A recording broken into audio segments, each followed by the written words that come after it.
आणि डॉक्टर शिवचरण उज्जैनकर फाउंडेशनचं अभिनंदन करतो की त्यांनी या मराठी भाषा दिनाच्या निमित्तानं एक बालयुवा साहित्य संमेलनाची आजपासून त्यांनी सुरुवात केली.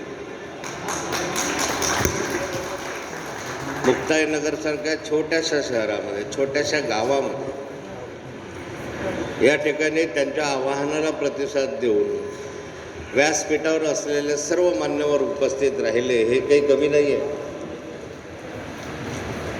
मराठी भाषेच्या संदर्भामध्ये अलीकडच्या कालखंडामधली जी परिस्थिती आपण अनुभवतो आहोत आणि ज्या मराठी भाषेला अभिजात दर्जा दिला पाहिजे म्हणून या महाराष्ट्रामध्ये आपल्याला मागणी करावी लागतं, हे आपलं दुर्दैव आहे.